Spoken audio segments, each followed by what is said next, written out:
Hello everyone, welcome back to an episode of QQ, Quality Control, brought to you by Second Perspective. Today we'll have a discussion of Birdman, or The Unexpected Virtue of Ignorance. I'm Paul Weston, and this is... Torin McLaughlin. Yeah, last time you got angry at me Thanks for letting me speak this time. Yeah. So again, this is a discussion of Birdman. Do you want to quickly give them a synopsis?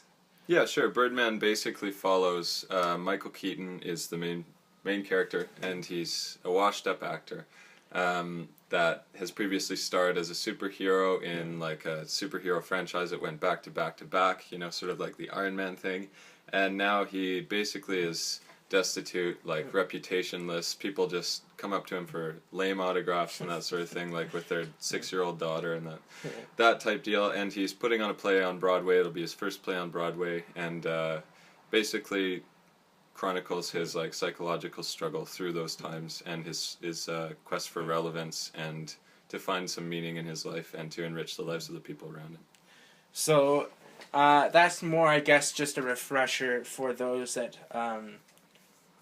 have seen the film, because this is a discussion about the film, and this discussion is explicitly for people that have seen the film or really just do not care about us spoiling it for them. For people who want, as we say, a second perspective, right, Paul? Yes, right. Exactly that. Again, the director is Alejandro González Iñárritu. Did I get that right? Hope so. Yeah. He's done other films as Babel. Beautiful. With Javier Bardem. Yeah, and I believe he also did 21 Grams. He's also done Amores Perros. Probably one of my more favorite ones. Sounds like a foreign film to me. Yeah, it's got Michael Keaton. Zach, I still can't pronounce his last name. Galifianakis. Galassus. Edward Norton. And we'll just, again, if you want something that doesn't have spoilers, there's a review where we talk about sort of his strengths and weaknesses without, again, spoiling anything, and kind of sort of help you decide if you want to see it or not. Right, but this is your last alert. Spoilers are coming up like really soon. We're going to dive right into it. So, in fact, we're going to do it right now. Again, so what in the review, what grade did you give it? I think I gave it a B.75, which is sort of an amalgam of like the 100 scale and the A to F scale, sort of thing. And I gave it just a straight up A. We both thoroughly enjoyed this film, and I am actually at some point going to ask Torin why he gave it a B instead of an A and what it could have done from there. Why don't we just start with the opening? I thought it gave a really interesting sort of opening quote. Right, and I was unsure on the quote. I was sort of trying to remember it the whole time, but it opens with something like, "Did you get what you wanted out of this life?" "I did," and there's an answer. And then there's a second part that says, "And what did you want out of this life?" And he said that he wanted to be relevant on this earth, essentially. And it's the quote's from.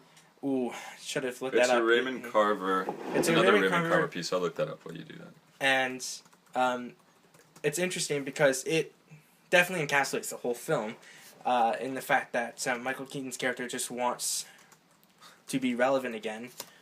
But it's also interesting the fact that, the play that is sort of paralleling Michael Keaton's life and the one play that they're actually putting on is from a short play that Raymond Carver wrote himself, or at least a short play. So, and it's also really interesting, just as a side note, that Nathan Smith, the usual other co-host, told me probably a good 6 to 8 months ago to read that short play because he thought it was very interesting and that potentially a play or something like could be put on for it. So, cite your shit, people. I can't even find it. I guess that's why I'm struggling here. Sorry. Yeah, Torin's still looking on the internet. But anyways, yeah, so that quote, I think that quote does a really good job for basically letting you know that the entire film is about a character struggling to find some sense of relevance. Right. Right? And in a weird way,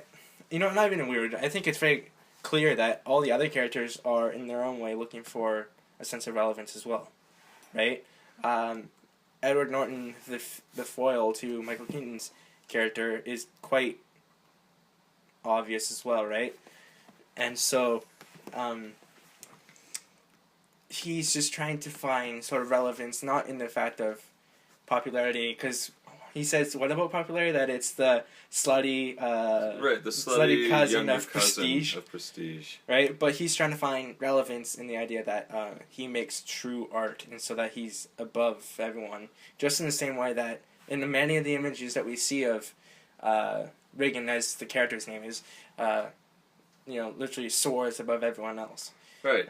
And the moments when he does are like, you're sort of, it's a grotesque moment because he's indulging his self-obsession totally in that moment. And you're also sort of like really impressed by it and that sort of thing. And you have that half belief and like half wanting to believe, knowing that it's really not true and that it's just the moments of magic realism, which we've already seen disproven in prior parts. And they're weird, spectacular moments. But yes, Edward Norton's character seems to struggle for relevance off stage, while Riggan seems to struggle for it through the stage, sort of thing. It's like it's never, and we see like a circus clown sort of demonstration of Edward Norton's acting skill, his character's acting skill, and he comes on and riffs off with Riggan, and you're like, is he bullshitting him? What's he doing? He's like, he's really cutting to the quick of this guy, and then they laugh and shake hands like, you son of a bitch, sort of thing. And it's like, yeah, all right, let's do this play.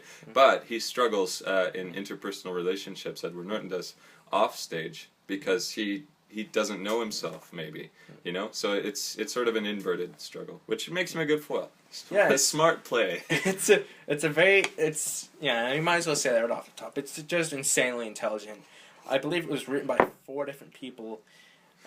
Yes. And I can see why, because it's just sort of... These are all foreign names. I think they're all, Mexican or Spanish or something like that. I'm not sure if he's European or South American. Gonzalez Iñárritu, Nicolás Jacobón, Alexander Dinelaris, and Armando Bo are the 4 writers, if anybody's interested. Those names ring a bell. Yeah, I'm quite interested. I guess you'll never know, but I'm just quite interested in sort of how that process went for making the script, and like, was it one person's idea and like, and you know what a really good story would be is the one that I've read over here, or did they read Raymond Carver's story first and then they make the play, the script, and not only that, but just sort of in the room. And because I feel like a lot of this script, some of it is just whimsical, but it's like it's whimsical on purpose, just to, so anytime we got too invested, or to start to think like you think the film might start taking itself a little too seriously, it undermines itself repeatedly over and over and over again. That's true, yeah. And I think we were talking about trying to separate the play into 3 acts because, Paul, with your directing experience, that was what your brain was doing immediately. And I had a tough time seeing where the break between the first and second acts might be. But beginning to think about it more, we were all really impressed, Paul, your girlfriend Sue. Maybe you'll look back and be like, oh yeah, I was dating Sue at this time. Anyways, continue. No, I'm kidding. That could be it. And you'll be like, fantastic. What was I going to say? We were all really impressed with the first about 20-25 minutes of this film because the film style and the whole one-shot or one-take film film type like really grabs you, and the music grabs you. It's sort of like jazz drums that don't follow any like set syncopation. It's just somebody like, drumming, doing weird stuff, like changing it up, changing the rhythm up and that sort of thing. And the shots are quick, even though they don't cut. There's so much filling your visual field and that sort of thing. It's so quick. And then the rest of the film dives into some like magic moments and that sort of thing, which break it up, and it gets into sort of like this backstage like Wonderland thing where there's fog appears between characters and that sort of thing, and it's like, is it a fantasy world? And so it goes through like this sort of dreamscapey aspect later, which break the rhythm up quite a bit. And in terms of, sorry, what your originally we're talking about something, and I'll come back to it. Don't worry, just keep riffing. it was the whole, it was just about the writing, and it's just how Right, yeah. it was. Well, that's what I was going to say. It feels to me like actually that first scene may have been the first thing written, you know? It was very strong. So it seems like Iñárritu or whoever came to it may have already had this first scene, and it seems very heavily derived from the Raymond Carver play, because the scene is set, at least the first scene, you see Riggan Thompson in his dressing room, and then he goes right out onto stage, sort of thing. And that all, playing with the metafictional setting, it does that very well, and there are also a lot of line cues that come up later, talking about the gun, talking about one of the characters in Raymond Carver's play that they're adapting on stage on the film. In film, they mention that one of the characters tried to kill himself and failed, shot himself through the mouth, fucked up his suicide sort of thing, which, you know, Riggan Thompson later ends up doing, but he gives himself a beak instead of like a hole through the mouth. Anyway, so there are like some really embedded cueing things there that seem like preordained, you know, that they were there from the very beginning. Yeah, and I think that's a sign of strong writing, is that where no moment is... Okay, yes, if you can get a script where no moment is wasted, that's a good script. But I think a great or amazing script is one that's got 3, 4, 5 reasons to be there. And that's, I think, why we think this film is so complex and so dense and so compressed, is because for everything that happens, it's like... Okay, like the very first image, Michael Keaton's in his underwear, floating. Right. And, like, all of a sudden you hear this voice, which sounds like Batman, and I don't think that was an accident. No, God, no. Like, it sounds like, you know, Keaton's version of Batman, who, like, he, first of all, did play Batman, remember? But that's one thing that we haven't talked about yet, and we should get into it now. I unfortunately haven't seen that film, so I don't know too much about it. You might be able to enlighten. No, that's all right. Well, unfortunately, there won't be much of that. We're fucking 90s kids, unfortunately, with like no real ambition to go back. Like the James Bond stuff. Okay, it's cool. It's gonna be cool, but I don't want to see that bullshit. You know, schlock, fucking. Here's a sweet car and a great-looking girl and that sort of thing. Maybe there will be this time in my life when, like, I'm drinking whiskey instead of brandy, sort of thing. Or maybe, I don't know, the other way around, where I want to watch the James Bond. Anyway, I haven't seen Batman. That was an excuse. But anyway, so, like, the reason I brought that up is, like, we hear the Batman voice, and we see him floating in the air, like, God, it smells like balls. Where it's like, God, it smells like balls. That's pretty good. Yeah. It's like Gollum-y Batman sort of thing. But, like, the first thing he does is, like, wow, that's, okay, what's going on? There's a dude that's floating in midair. It sets up, okay, there's either a narration or some sort of, like, internal voice, and, you know, his voice is saying, you know, it smells like balls, which is, you know, not something you usually hear from a narration or from an inside voice. It's pretty heavy-handed. Yeah, it's like, okay, here it's, you know, it's sort of comic booky even in a sense. Actually, I was just thinking about balls quickly, a quick introduction for balls. Balls come up a few times, like actually the masculine testicular balls sort of thing, and they come up right away, and Edward Norton says it very soon afterwards, like right after he appears on stage, goes backstage to meet his lover sort of thing, and he's like, play with my balls, and at that moment you're like, oh, there you go, he's really just an egotist sort of thing, where you've just seen an excellent demonstration of his acting verve and his like directorial mind and that sort of thing, and then he was really just there to get himself off sort of thing, and to use people to do that. And then later Michael Keaton describes the Birdman figure that's following him, even though he doesn't describe the Birdman figure itself, he describes the play as a sort of grotesque, deformed version of himself, running around with and hitting him in the back of the balls with a little hammer sort of thing. And you realize that those two figures are aligned, the Birdman figure that haunts him, and that, you know, comes through his psychical underworld with him, and this little grotesque guy with the hammer on his balls. Anyway, just a point to say that, like, this whole film deals with relevance and egotism and that sort of thing, but it's like a very strictly masculine egotism for the most part, and I don't think that's a mistake. I don't think there are any apologies to be made for that, because Iñárritu himself, I think this is sort of film à clef, like from his life, you know. It's like even like the big part was like Edward Norton was impotent, like he could never get it up, right? Yeah. And so that was another big part of it, and it's the first time he gets hard is when he's on stage and about to fool around with his offstage lover of sorts. They're like, I think that their actual scenario is that he's living at her place, and they used to have sex, and then he just couldn't perform for anymore. half a year. She says, for you half a year. can't get it up for 6 months, and then you want to screw me on stage in front of 800 people. And it's like almost a rape scene. Yeah. And you're laughing because it's ridiculous that he should want to do this. It's also sort of like,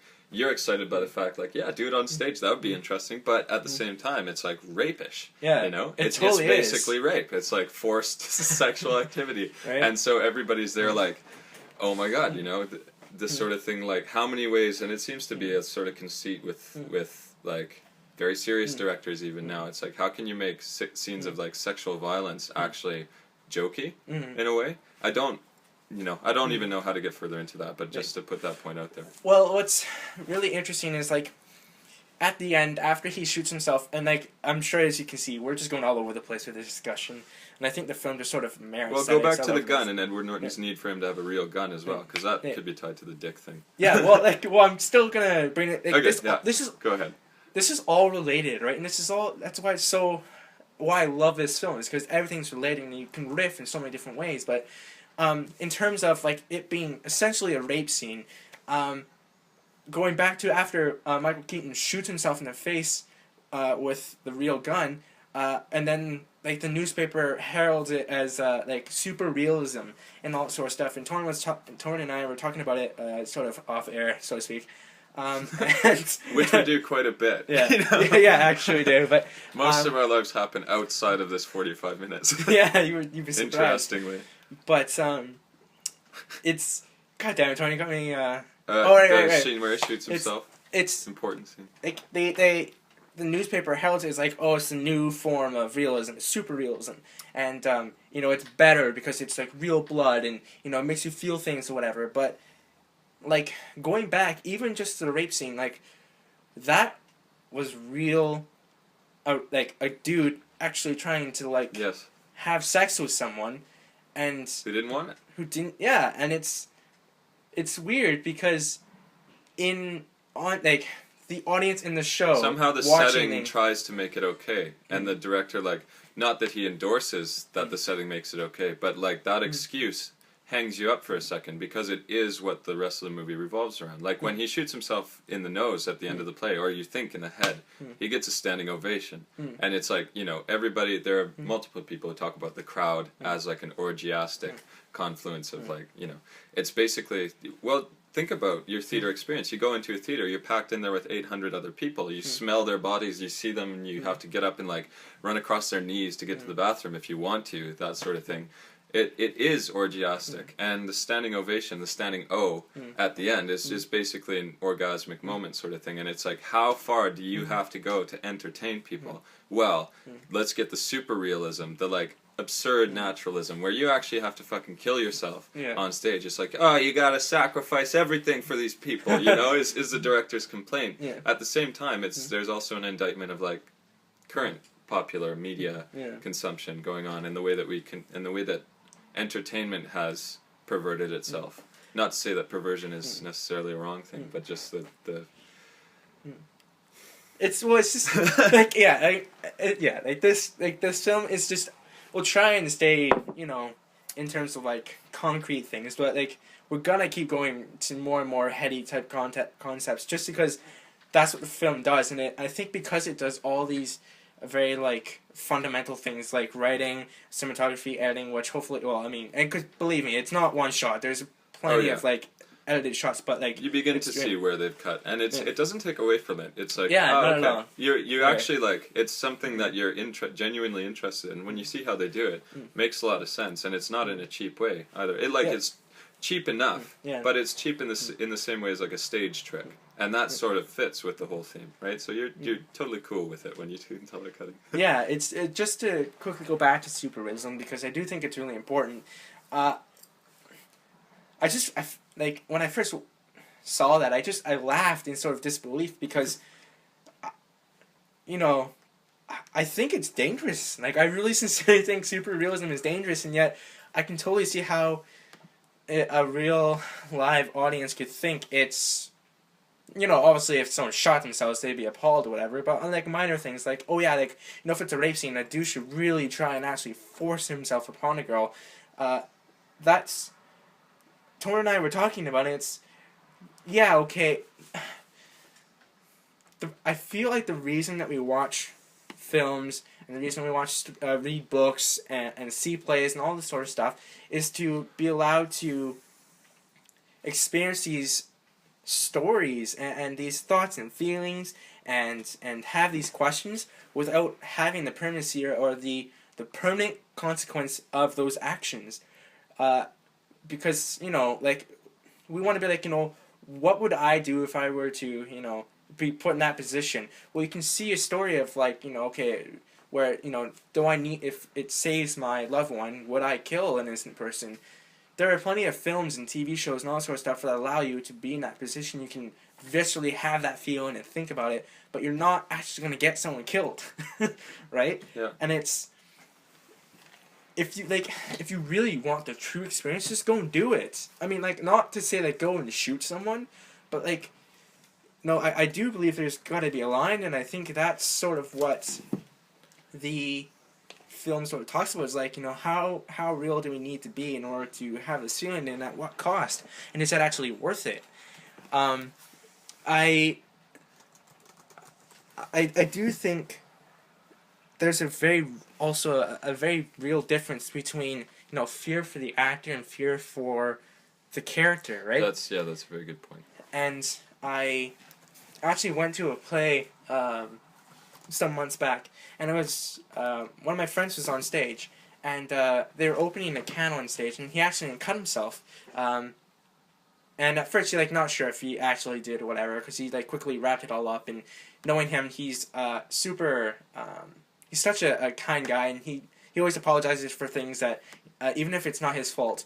And so, like, you know, normally you would think someone like, oh, go, you know, call stop or whatever.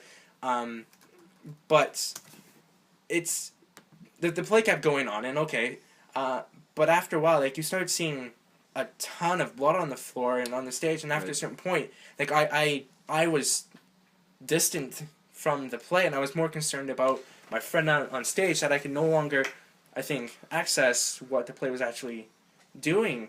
And yet, at least, and I thought, oh yeah, that's how everyone feels, right? That's right. Exactly how everyone feels. And then I went and sort of, it was just before an intermission, so I got the chance to... It still does allow us to think about what we want out of realism and that sort of thing, and actually how real can we get on stage. So it's like, in a sense, it does that sort of coincidentally, right? Yeah. Because it seems to have like a mysterious other point, right? That never gets proven, that never gets talked about. When you have realism on stage, when somebody actually cuts themselves on stage, like you're talking about, it's like there seems to be no way to separate what then you did want from the play before, because this interruptive moment has happened, and it's like you have to pay attention to it, and what otherwise you would have wanted from it, and what would have happened if the cut was unreal, you know, was just a play cut. So it does allow us to have these conversations. At the same time, it's sort of like dissatisfying, like, because it seems cheap. Yeah. In a way that's like, but in a spontaneous sense, like it couldn't possibly be. He accidentally cut himself. I don't know. It's a strange moment. Well, it's just the thing that shocked and scared me the most is that people were like, I don't know, like it seemed kind of, I don't know, I thought it was really neat. Like, I thought it was really well acted. And I thought it was super cool and all that sort of stuff. And like, aside from the actual medical, you know, possibilities of like the injuries and like the, you know, all this sort of bad stuff could happen. Ignoring that, like the fact that like audience members that I thought they basically went, yeah, like, you know, I was kind of, you know, I would never want them to be hurt, but I was kind of okay with it, and it was that, you know, it felt really neat and really real, and I was like, that just kind of scares me a little bit, right? Yeah, totally, because it is a bit grotesque because everybody's nodding their heads. Oh yeah, you know, oh yeah, somebody cut themselves, sort of thing. And like at the same time, you realize there is that same sense of permanence that comes out, because a minor thing like that on stage, a cut, is nothing compared to somebody actually shooting themselves in the head on stage. And if that were to happen in front of a group of people that I know, it would be very interesting to see the reactions. Not saying that I would really like to. You know? So anyways, we'll go back to the actual film itself. I just want to briefly bring up the idea that So, like, in the previous podcast, I'm obviously the only person between the two, and Torin wasn't able to see it, unfortunately. But we... I was able to. I was just tired. Oh, okay. He was able to. I watched half of Almost Famous instead. So. Yeah, it's... We brought up that there were flaws and that some parts just didn't seem quite believable, or it was harder to connect with these characters. And I wanted to... at least with some characters. And I wanted to sort of bridge the gap between the two, and because I believe that with this film, you can sympathize with any character. You can give me one, and I can tell you, or not sympathize, but at least empathize. It's just you cared about these characters, and I think there are a few different ways. Well, we can talk about why we can care about them. The structure of itself being a play embedded in, or like a story embedded in a play, and we see the real life scenario that plays out around those things. We see the hierarchy of the characters in the play based on their actual roles, sort of thing. So it's like the second supporting actor, the lead actress, the second, like the supporting actress, and that sort of thing. And they have this sort of like, rank according to those positions that we understand anyway. So it's like a pretty easy labeling technique, right? And so you've got sort of an inbuilt sympathy there for them in certain ways that you wouldn't have if they were just normal characters. They'd have to establish that some other way, Yeah, and so it uses that effectively. Definitely does not forget the sort of power of having the embedded structure. Yeah. Well, like, and the thing that I was going to bring up is that each character was given a reason or some action or moment or whatever that allowed you to empathize or sympathize with. Like, even the critic woman. Yes. Like, yeah. She never says one nice thing except for the super realism article at the end. But that. We can talk about whether that's a nice thing or not, though. Well, yeah. Okay. So before we get to that point, like, at least the reason that she so vehemently dislikes Michael Keaton and those kind of people, she wants to protect what she thinks is true art, and like, it's a noble cause, right? And the way she goes about it, and the fact that she's pre-damning someone who may or may not be actually trying to create real art. I mean, that's also up for debate. I genuinely believe he is trying to. I just think he might be confused about why. That's definitely the thing that seems unshakable in this, that you never doubt Michael Keaton's Riggan's. You never doubt Riggan's commitment to himself, which is basically, and you always get the sense that he is conscious of this remolding, that he knows it's going to put him through hell, and that he's still committed to it because he needs it. And he knows he needs it. It's sort of like his own 12-step addiction program that only he understands and that only he can name the steps in, sort of thing. But you never do doubt his faith in the transformation. Yeah, it's and like why he's getting a transformation and what he's actually going to turn into is up for debate. But it's like that allows us to follow this, rather crazy and not completely saintly character, because we all see a person that's trying to change for the better, right? And that's something we can all connect to. Edward Norton, he's just a person who's so passionate about his own art, and he ends up using it, his own talent, to make himself feel important. He tries to make it fill his whole life. And it can't, Yeah. And so he's continually trying to make up for what he isn't off stage, Yeah, and like I'm blanking on Riggan's girlfriend's name. Right. Sorry, I'll look that up. She's got the black hair, doesn't she? I don't think that's gonna work on IMDb. Andrea Riseborough, I think it is. Yeah, that's her. No, that's the other. That's, I believe, the blonde actress. I don't think so. Anyways, unfortunately, we can't even tell, so that's unfortunate. Emma Stone's the daughter. Naomi Watts is the blonde actress. No. Oh. Yeah. Okay, I lied. So it is Andrea.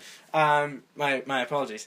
Her name is Laura, the black-haired sort of like mistress of Riggan. So even though she's not on screen for a very long time, every time she's on screen, I don't know whether to say like on stage or on screen, but every time she's on screen, she's backstage on screen. Yeah.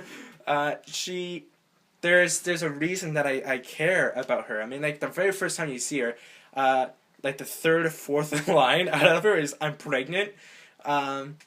And, you know, at first, like, you're not sure who she is. You're not even sure if it's, like, an affair. Cause you don't know Riggan's commitment to her, but like, since we haven't heard anything about her before, you assume that, like, oh, this is an interruption to his life, you know? Yeah, and like, you're not even sure if it's an affair or not. Like, it's all right. sorts of really interesting things. And yet, you care about her within, like, the next scene, because it shows that, like, she doesn't get the same attention as she's hoping from Riggan. You can tell that she's minus the kissing of oh no, I don't. Oh right, Naomi Watts is Leslie. Leslie. So Leslie and Laura are their names, yes. and Naomi Watts and Andrea Riceborough do share a kiss. Yeah. You know, that was very exciting. Yeah. It was a believable moment when she said, "Do it again," even though I really question why they would get into it, sort of thing. Yeah. They were just emotionally vulnerable, and it seems like that's just sort of a standard trope, you know, and that's like one of the rumors about stage people anyway, is that they're lascivious sort of thing, and that, like, same-sex stuff happens backstage because people are bearing themselves. Yeah. Nakedness is a huge thing here. Yeah. In Edward Norton's case, apparently not a huge thing. And that we should talk about as well. But yeah, finish your point first. Well, I was gonna sort of transition into the whole, anyways, long story short, you can care about all these characters, which is really cool, and, like, you bring up that there are a few sort of cliche type moments, but I think they're all very well played, and they're not, like, for me, I don't see them as particularly cheesy or corny or off-putting, because the writing in that particular moment, like, okay, it's, you know,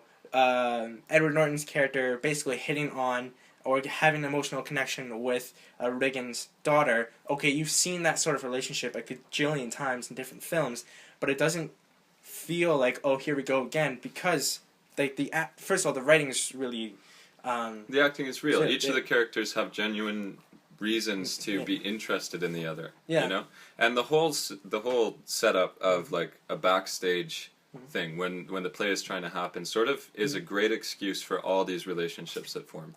Yes. And is a great excuse for the stock that they all seem to put on, like, being raw emotionally, sort of thing. So you always believe that the encounters that they're having are pretty serious, because they all seem to personally be struggling with, how can I be as real as possible in this moment with somebody else, sort of thing, because they're so egotistically obsessed. Which is interesting, because this film is just, so many parts of it are not real. No. Like, the very first image is shown, it's not, like, it's jellyfish, which is okay. But, like, the first moments you see jellyfish, like the dick flash in Fight Club. Fight Club, for just a second. You've seen it, you know it's there, but it doesn't come back until the very end, which you find out Riggan was hit by jellyfish when he tried to commit suicide after cheating on his wife at a house party they had. Yeah. And he says this as a bit of a confessional. This only comes up in the dressing room after the first act, and his wife, after the first act, when the play is finally mounted. Really? Yeah, it's between acts. Oh, okay. And then, because then he goes out with the gun, right? He's achieved some peace, sort of, by then that's, like, I thought that's between second and third. That's way late, right? Because he pulls first and second act of the actual play. Not the acts. Okay, sorry. So See, when on opening night they finally do mount the play, after the first act is over, people come out, they're loving it, and Riggan's wife meets him in the dressing room. She says it's going really well, and she sees him floating there. He's achieved some sort of peace, because he's already been standing up top on a roof and, like, had this moment where he did or did not commit suicide. Did not, because we find out he took a taxi, but in his mind he was soaring through the air as Birdman. Interesting moment. There's so much to talk about here. Anyway, so he's, like, sort of achieved some resolution, and we find out later that it's the resolution that he's going to do it on stage instead, because that's a really significant way to do it. The suicide won't mean anything if nobody sees it, basically. There you go. Anyway, so he's lying in his dressing room, his wife comes in, and he levels with her, he says, look, remember when I cheated on you? She's like, why are you bringing this up? He's like, after that I went to the beach and walked into the water and tried to kill myself. That's when I felt like jellyfish on me, which is sort of metaphorical for, like, we walk through life, we immerse ourselves, and we have totally different intentions of the most serious kind, when all of a sudden we're beset by something we couldn't fucking see because it's dark out and it's like water, you know? Yeah. And we have our mind on ourselves, and we just get stung by shit. You know? Yeah.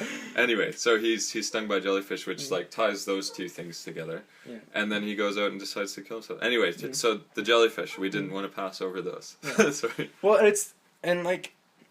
the big thing the reason I wanted to start this podcast is for myself and for the listeners as well, is to go, okay, like a lot of people go, the editing is good, the cinematography is good, the acting is good, the writing is good. I'm not satisfied with just it's good. Okay, cool. I always need to know why, and I'm gonna offer my my theory on why the writing is good in this play, and like why some writing is just good in general.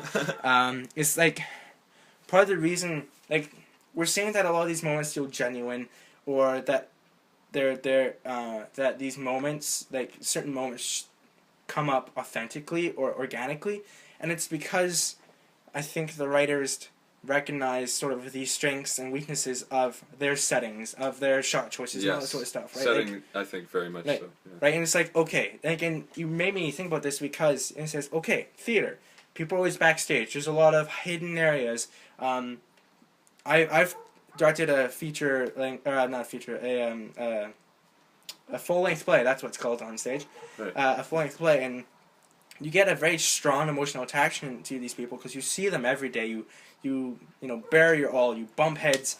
You bump heads with the content and all sort of stuff. And so they there's really, even a post-show blues. Like we have a mechanism to describe actually the fallout, emotional fallout that happens when you're separated from that setting and the people that inhabit it. Yeah. Yeah, and it's like, I think it's good writing because it's aware of all those things, and it doesn't try to force a particular moment that just has a very hard time existing there. It uses what's already sort of fertile or has a lot of potential, and it just sort of grabs what is there and then sort of attaches it to its main statement. Yeah. And I think that's what good writing does. It very much does that. It plays on the stereotypes that we have about backstage, and it uses the backstage scenery as like a way into Riggan's mind, and so like the backstage becomes his own cluttered mind, and the people that inhabit it are like the many selves of him and that sort of thing, and in that way it's an allegory for himself, in the same way that Birdman is an allegory for his desire and that sort of thing. So that there are multiple things going on here, and the movie does insist on a few things about that backstage world and the theater in general, but it doesn't do it in a bland way. It doesn't do it in a boring way, because ultimately it's questioning the theater's motives. It's questioning the theater's motives in a world that has questionable motives itself. Like, because the audience demands such grotesque realism and demands such like emotional sacrifice, you have to wonder what kind of people and what kind of setting are willing to deliver that up, right? And what it takes from them. So they use the theater stock images about the theater sort of thing, like, oh, it's a place where you are emotionally raw, and so that's why there's so many naked people in the first little bit of it. Edward Norton gets naked, and his lover's changing and that sort of thing, and Regan's girlfriend has her tits out sort of thing. Well, not really, but she's got like the chemise blouse on where you can see her nipples through it, and she says, I'm pregnant, and everybody is as raw and as real as they can be, and it's basically like the director hitting you over the head with a penis sort of thing. Like, this is backstage, this is where the rawness happens and that sort of thing, which is the stereotype that they then interrogate really intensely, right? So you're not upset that you're being hit over the head with a dick. Basically. Remind me that I do want to talk about... Sorry, that lasted longer than I wanted to. No, this is why we do this. I do want to talk about like whether the moments are real or not, the magic realism, and sort of how it fits and all that, because I do think it's probably one of the most important parts of the film.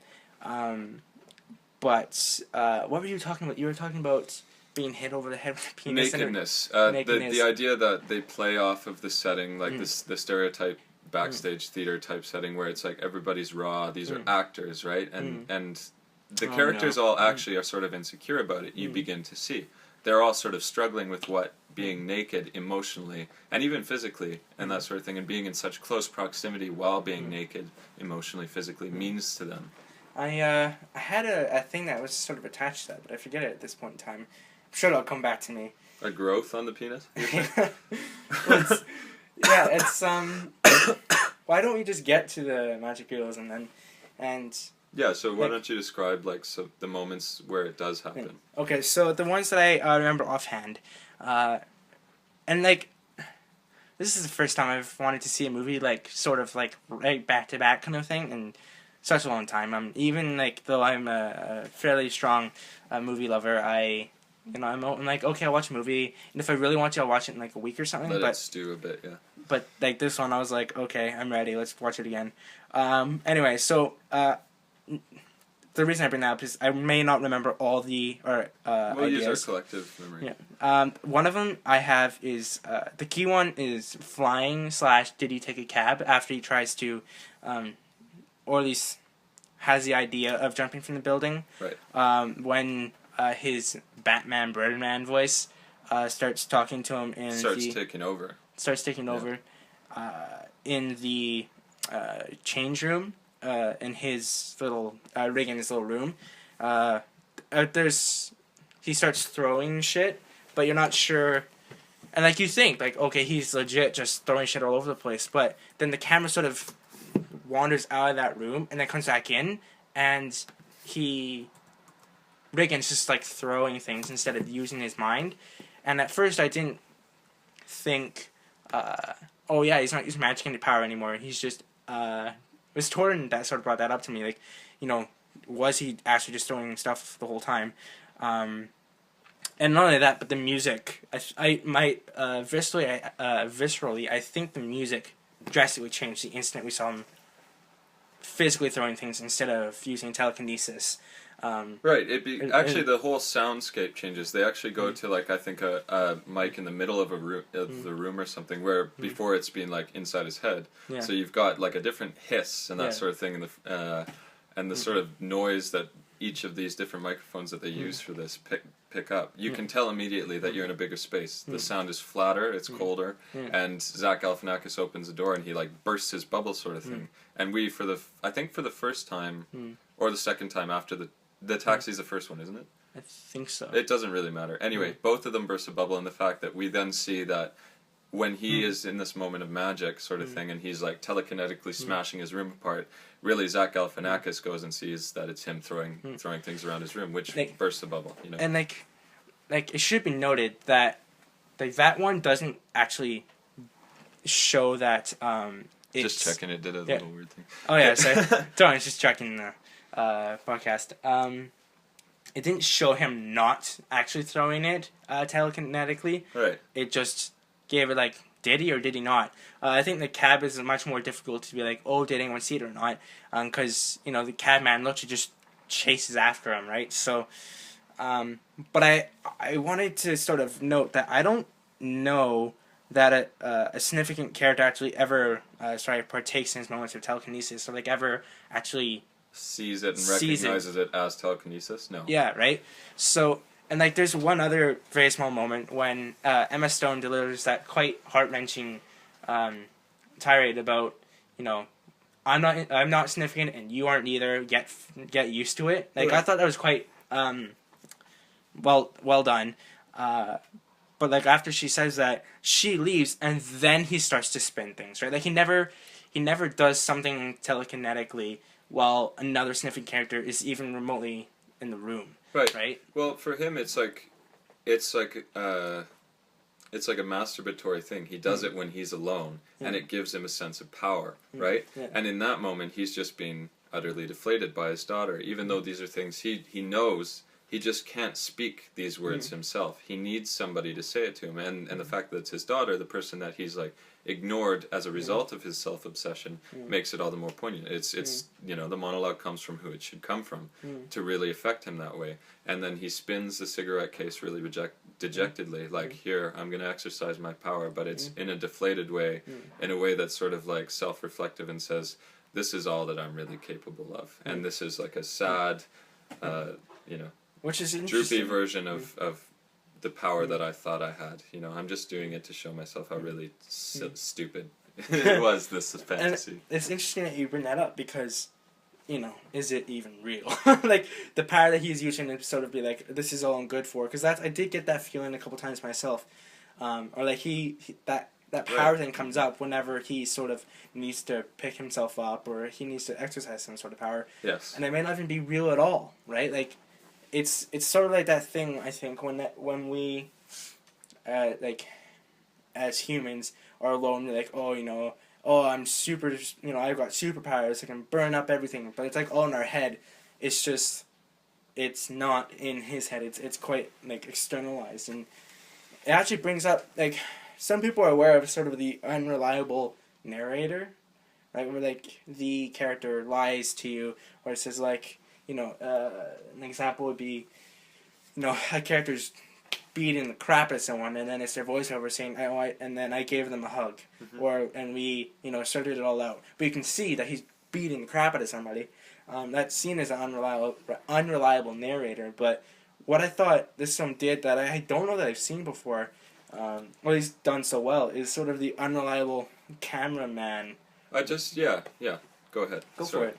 Well, you mentioned this before, and I was sort of like skeptical about it. But the way that I can see this working is, let's say the camera, when you see Riggan and that sort of thing, at certain moments it's omniscient or limited omniscient, however you want to say it. Like, use a textual definition of this thing, the way that we describe literary events, because this film sort of like asks that we understand film and the play and that sort of thing as like intertexts, you know, texts that talk to each other and provide certain spaces for people to live on words that aren't their own, sort of thing, and to make it on the page, and then to try and translate it into reality. Anyway, so sometimes the camera, you have an omniscient perspective, and other times the camera is Riggan's fantasy and is inside his head. So you get like a first-person perspective when he's fantasizing too.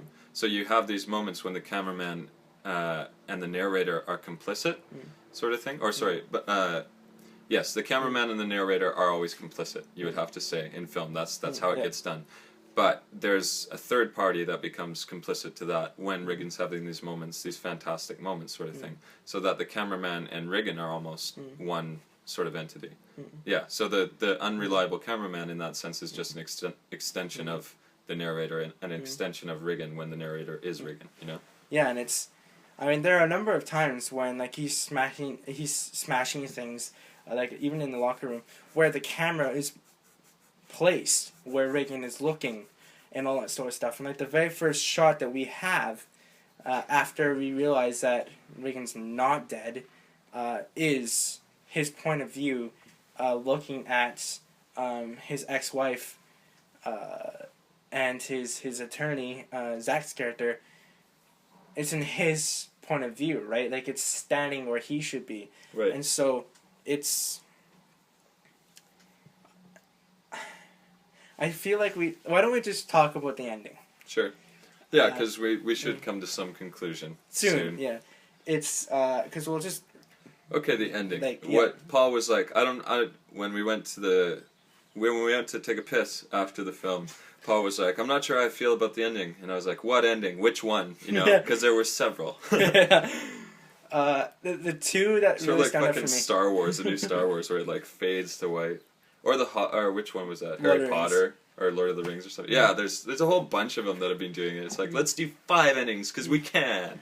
I think this one was clever about it though. Yeah, and it was I nice. think it was. It was I think it was sort of necessary for the story, and it didn't do 2 endings unknowingly. I think it did it on purpose to sort of, again, be just as satirical as it's been the whole time. And then sort of make a comment on sort of the films that it's mocking or trying to bring light to. But the 2 endings that I can definitely see are when he shoots himself and it stays on that wide to the audience. Right. And you see the critic walking away without standing or clapping. And then the actual physical ending of the film where Emma Stone's character sees something. Do you see any other endings? No, I would have to say that those, though, are connected because just by the theme of suicide and like self-realization and anagnoresis, that's why I looked that up, that moment of recognition of the character of self-knowledge, that happens when he's standing on top of the building and he apparently flies back to set, but we know he's taking a cab sort of thing. He's achieved some resolution and like can go forward with the play because he knows he's going to shoot himself. So that would be like the beginning of the endings, you know, for me. Yeah. Anyway, and then, yeah, the really overt one is when the audience claps after he shot himself on stage, and they're sort of like wondering, and the critic walks out significantly, and then gives him what is apparently a good review.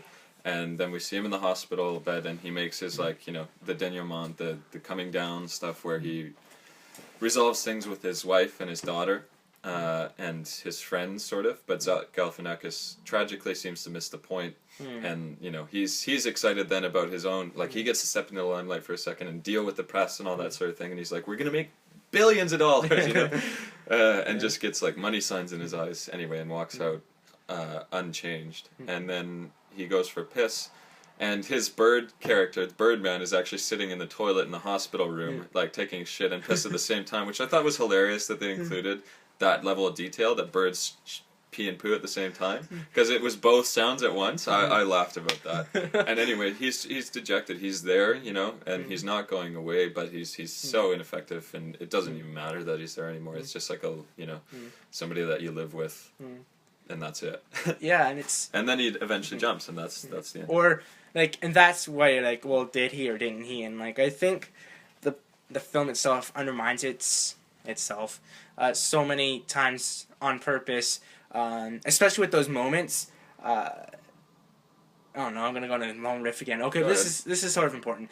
That's the ending now we're focused on. So it's the story structure is super self-reflexive in the fact that like when Ralph gets bonked on the head, and they're like, oh, well, they need an actor, and then they literally say, what, you think this someone's just gonna knock on the door, and our favorite actor's gonna show up, and then there's a knock on the door, and like both characters sort of stop and look at the door, being like, no, this is not actually gonna happen, and it opens, and then the person's like, by the way, I know this character who's played by Edward Norton, and it does that a couple other times that I'm not recalling, but it's like,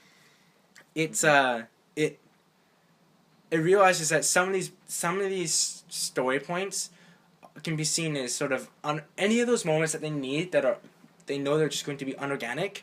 They basically just go, hey, we know it's unorganic. We're gonna make it silly and undermine ourselves and be like, hey, we need it. We don't care that you know that we know that you know. Yeah, but what you're saying is also that you, as the audience, you feel like a certain type of identification then with the characters that you didn't before, that would otherwise would have been impossible. It opens you up to suddenly where you guys have the same amount of knowledge about what's going on. Yeah, and the writers and director basically say like, look, we know you're not stupid. We know that we need this kind of turnaround, or we need this character to come in, all that sort of stuff. So we're just gonna be like, hey, by the way, and it's like almost a Brechtian thing where it's just like we're showing you, and now the character that stirs everything up, the catalyst, is coming, right? Like it does that, and so with the ending where it's left so ambiguous, like literally you don't hear a splatting noise, you don't hear the audio like in the street going like, oh my god, watch out, someone's jumping, or what, like even like nothing, no ambulance noises, I think. No. Yeah, so like it basically, like, no matter what we come up with the ending, I feel like the director is just sort of winking at us, knowing that it's undermined itself so many times that someone can literally just say, yeah, well, in this part, this happened, so it's just trying to do this. They give you multiple reasons for wanting to believe either side of it, right? Yeah. And they give you multiple legitimate reasons for why he may have killed himself, for real, and may have actually, flown. The whole point of, like, the magic realism and, like, the magic realism being shown to be false and that sort of thing, and these, like, sort of false starts, is that we were talking about before, is that you still actually want to believe in that because it's interesting, and the indulgence, even though it's like a self-wanking thing, makes it interesting and carries the story along and adds that extra layer that like keeps you guessing. And they have that whole extended scene where it's like, we could do this, you know. The Birdman shows him what his life would look like if he were doing action films again, you know. And it's absurd and like such an interrupted moment. It's so loud and annoying and that sort of thing, as it's supposed to be. And like critique of like the fucking Michael Bay stinkers, you know, where it's just like big robots fighting other big robots and that sort of thing. And like, look at how many different angles we can get with our rendering techniques now, so you can like see a million scintillating points at once, and like, look at this explosion, this bomb was big, you know, that sort of thing. Anyway, so it's like knocking you over the head with the critique of that sort of entertainment, and at the same time you still want to believe that he's gonna fly at the end. You still want him to make it. You want him to like believe in himself so much that it makes his dreams real, you know. And so you still continually want those false starts to finally the engine to go and he takes off into the sky. And then it brings us back to his daughter's perspective, right? And she's the one that's taking him down. She's very close to him. She's like his personal assistant and that sort of thing, and she's his fucking daughter. But she's also like a very privileged audience member in that sense, because she's privy to like his most dramatic points of emotional like transformation or breakdown and that sort of thing. So like using her as the last focus shot is like, what are we going to believe? She looks down and then she looks up and smiles. And what my interpretation of the ending is that just before this, Michael Keaton opens the window and he looks at some birds flying around, and they're beautiful, and he feels the wind, and it's just a moment where he's totally there, you know. And he's like, I'm at peace, this is beauty, and I'm ready to die, sort of thing. So he does it, you know, because he's sort of done what he needed to do. He's fulfilled his quota, sort of thing. He's the workday is over. He's going to punch the clock, sort of thing. And then his daughter comes, and she then too experiences that beauty. She looks down, and he's dead. Apparently, you know, off screen he's dead. This is what I'm saying. And even though we don't get to see it, and she sees what he sees. She sees the beauty, and she understands that he was at peace with himself, and so she smiles. You know. That's my take on it, sort of thing. And it's sort of a test of whether or not we as audience members can identify with the character when they're experiencing those moments of beauty, and that those should be like that should be the final word. That should be like what we're looking for, you know? Yeah. It's really interesting. And I think the fact that there are so many reasons for and against each thing at the ending, and you can legitimately completely argue both sides that he actually legitimately flew, and not only that, but that not that he could, but that you want him to, is a testament to the writing, the directing, and the acting, right? I'm a director, so naturally I think, directing, but directors just direct the backs of more talented people. It's seriously, it's all, you just you point people in the right direction and they carry you, but yeah, the fact that you actually care about that, like, we'll get into like why they're what directing is and all this stuff. But maybe now, maybe later. But sorry, coffee and banana. Apparently, that's what it makes. It's really cool, and I admire that sort of level of talent, because there are plenty of films that have tried and failed to do this. It seems like this is like a really frustrated in all the like intentionally frustrated and like very complexly navigated and still making room for whimsy and that sort of thing. This film does all that and sort of does a better job than most other films I've seen try to deal with the idea of self-sacrifice and acting being about self-sacrifice and remolding of the self and trying to overcome like past selves and stay relevant in a changing media environment and that sort of thing. There are many films that tackle one or multiple of those issues, but I can't think of any that do it as well as this one, you know? So, okay, I'm going to ask you two questions. Right, you're going to go back to my rating, aren't you, now? Yeah. After I just said that. Yeah, well, so I'm going to do two things. One, what do you think they actually did? And, like, obviously you've talked a lot about it, but, like, very specifically, like, what do you think they actually did that made it work that others tried and failed? And so why did you give it a B, 0.75, which I guess is like equates to a normal person's B plus or something like that, instead of an A minus or an A or whatever? I don't know. It could have been just the day. Like yesterday, I hadn't eaten and I had coffee, and the visual framework of everything was really it wasn't totally unsettling, but it was difficult to deal with, and I left with a bit of a headache from the visuals and that sort of thing. That sort of prevented me from entering too far into the textive sort of thing, which is obviously the point of it, right?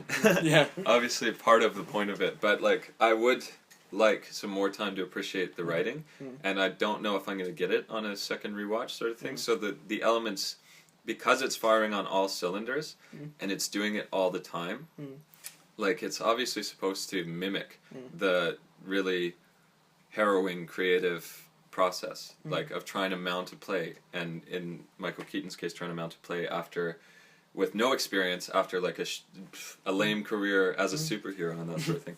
Anyway, but it's almost doing too much. That's the thing. And like it gives us the opportunity to talk about all this. And at the same time, the multiple endings are sort of a way to excuse that too much by giving you those things. And like it's a common way out sort of thing to leave it indeterminate, and like I don't know. It's something that we almost have to give up, and that many writers, and like I'm reading David Foster Wallace right now, he's famously Infinite Jest is not going to end, and I'm going to be frustrated about it. And the thing is, like, we're supposed to be okay with that. No, I am going to be frustrated about it. So it's something that this film falls into that I'm still not satisfied with as like a movement in the culture and a movement in our writing and that sort of thing. I don't know. So what are you frustrated about exactly?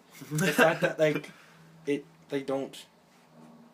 I'm sorry, I wasn't clear on that. I don't know. It could be a result of like having so many people specializing in different things and being excellent at what they do, coming together on one project, and just having their media of speciality competing with another media of speciality in the same project, and sometimes you don't oversaturated. Right, it's oversaturated, which is also the point of a lot of these things, is to say, and like they signal this by, there's a very direct critique of like the current entertainment culture that we've got. Like Michael Keaton, he locks himself out of the stage, oh shit, while they're doing a preview, and he has to fucking rip his robe off and run naked through the streets, through Times Square, when it's like, what's that? In his underwear, anyways. Yeah, in his underwear, so he's almost naked sort of thing, with his wig, and he's running through the streets of Times Square with all the crowd there, and they're just taking fucking videos of him, and it's like, they're exploiting his moment of breakdown and that sort of thing, but why not? It's super interesting. But his daughter says, "This is power," as they're watching a YouTube video that was posted like a few hours later and already has like something like 350,000 hits. This is power, and it's a real moment. And I think the director is saying like, this sort of thing, like, should we be okay with it, right? Anyway, so that moment, like, I would have liked to see that. I don't know, because it was brought through clearly, but then the story got in the way of the critique, and the critique got in the way of the story, sometimes in ways that were, like, pleasantly productive, but other times in ways that, like, I don't know what to talk about and how to separate them out and that sort of thing. Anyway, I guess it was super interesting. And the B.75 was just like an uncertainty about exactly why I like it, and I'm still going to be uncertain until I see a second time. But that doesn't mean the rating can change. Like a second or third, yeah. Yeah. Anyway, so this movie was great. I thought it was really excellent. But the B.75 is perhaps like a critique of my own understanding of it as well, or like anyway. Yeah, and it's I think I've like immensely graded films and things like that are like fairly high, like A's and stuff like that, when I feel like the director is smarter than me or has done something that has left me trying to keep up. Right. Because so often I've watched films, and I'm not like trying to like toot my own horn here, but like after you watch enough films and you like see the formulas, and you see the formulas, you know more often than not what's going to happen, and you're like, okay, well, this character is either going to go from here to here emotionally, or this character is going to be this person that's going to cause this, and it's just like there were some parts like that, like the part where like I knew that Michael Keaton was going to shoot himself or shoot somebody by about minute 30, 35, and the exact point was when he brought out the gun, because there's a whole like sort of thing where it says Chekhov's gun, where it's basically Chekhov basically said if you bring a gun into a play, film, whatever, in the first act, it has to go off in the third. And so some way you have to interact with that gun. Whether it does go off or not, it needs to be a substantial part in the story structure. Otherwise, your audience feels quite... and so the reason why people do follow that rule then would be paying homage to Chekhov and his theory, but also paying homage to like the traditions of theater. Yeah. And the traditions of dramaturgy that have shaped why we're able to do what we can do on film and on stage and that sort of thing. So it's not just like, this is a rule that films have to follow, nobody can break this rule sort of thing. It's a conscious choice, obviously, to have the gun go off, and it says, we value this tradition, right? Yeah, and I guess it's just the reason I rate these films I rank anyways these films so highly is because I feel like they take these tools that I've been trying to learn and teach myself and use them in very unique and creative ways. We'd even get to talk about sort of little through line with Mike and Riggan themselves, and so like not only that, but like the fact that Norton brings up the guns, like I don't even feel threatened, all that sort of stuff. Right. I do think we can pose that as a question. Anybody out there that's actually listening to this want to riff on that, the Mike and Riggan thing where the gun and there's like the dominance and like impotence dynamic. Them fighting. Right. Multiple times. Multiple punches. And mostly Riggan punching Edward Norton and Edward Norton being a shitty fighter. Like, I'm going to cramp up on you, you know. It's actually interesting. Like, as our exiting notes, Torin can't hold his bladder. And he went to the washroom right where fucked up. Michael Keaton, not Mike, the character. I'm just gonna go plug this in. So talks about the part where he says that his father was an actual drunk, and that he would go to the tool shed and pick a weapon and like beat him with it and all sort of stuff. And Edward Norton's like, "Oh shit, I'm sorry, I didn't know," and all that sort of stuff. And then Michael Keaton's like, "Haha, see, I told you, I can act too." And I thought it was really funny because for me, that was the most genuine acted moment, and yet it was probably the most fraudulent part of or fraudulent moment for Michael Keaton's character, and I just found it really sort of interesting in that capacity. Oh, but I had a different take, wasn't it? Interesting. Torin is apparently liking to do all sorts of different stuff while we're recording the podcast. Sorry, I had to plug in my laptop, y'all. No, but what I was thinking was like if Michael Keaton revealed too much in that moment and he wanted to take it back, he could just be like, "Just joking, man," because he's just trying to make it too in front of an actor that he respects for his acting and his ability to put on a face, right? And so if Michael Keaton all of a sudden earns his respect, he also earns and gains an edge on him as a director that will keep the play together. So it's not only that, but get some sort of self-respect, I think, too.